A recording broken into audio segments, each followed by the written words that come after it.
Straight off the bat, how has your stay in Hangzhou been since you arrived for these Asian Games? Well, I must say it has been quite intensive with seeing the last part of the dressage competition individual, and then of course the whole eventing competition. We had some trips also to Hangzhou here, but you know our sport is in Tonglu, which is like 1.5 hours away. So we are commuting a little bit, and yeah, it's quite busy. We know that China is quite important to the sport of equestrian at the moment, and you've spoken about that and making development within China a big focal point for the sport's development. How is that development going at the moment? Well, I must say, when I visited China for the first time, that was back in 2011, I think there were around 30 equestrian clubs in whole China.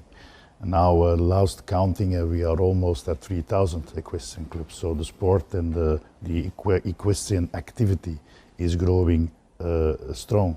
But of course, with the COVID situation, this has put a lot of things and projects on hold. But I'm very happy that we were able to come back to China last month, where I visited Beijing and where I was able to have discussions with the Minister of Agriculture, Rural Affairs, with the Minister of Sport, on how we can work together to further develop not only the sport, but also the equine industry.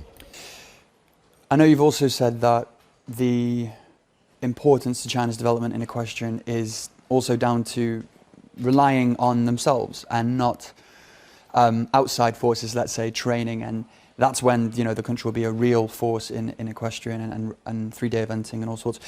How long will that take, do you think? Well, as I said, with COVID, we had to put on hold a lot of projects because we were already working together also with the Chinese Equestrian Association to work on the development of the sport.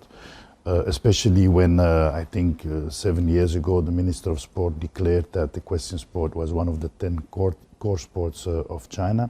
But again, a lot of that has been put on hold. But I was very happy last month to learn from the Minister of Agriculture and the Minister of Sport that they consider this now as a top priority.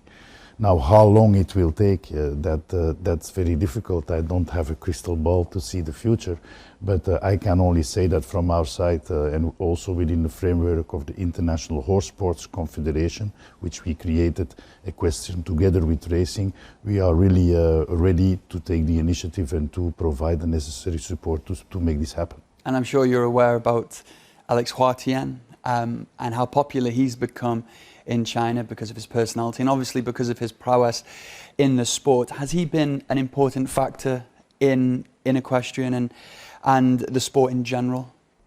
Yeah, of course. I think he is now, when I saw the enthusiasm of the fans yesterday in the equestrian venue, he is now becoming a kind of a star or an icon, which is very important for our sport. We need stars to promote our sport.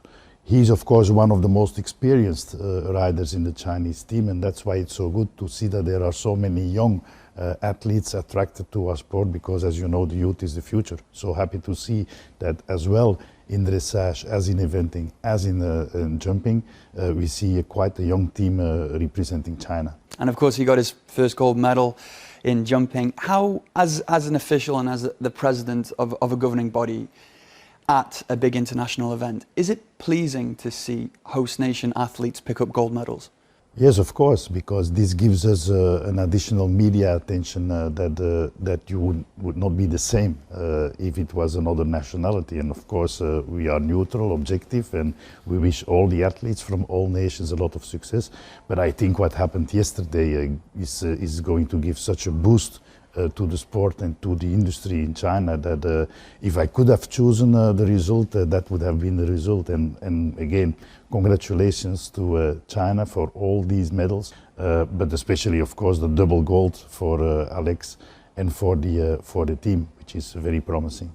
And of course, it's going to be a very big year for you and the FEI in general with the Olympics next year. Of course, we all know about the preparations that athletes have to go through with training and stuff like that. But for people behind the scenes like yourself and the governing bodies, it's also an extremely busy time. How busy are you going to be?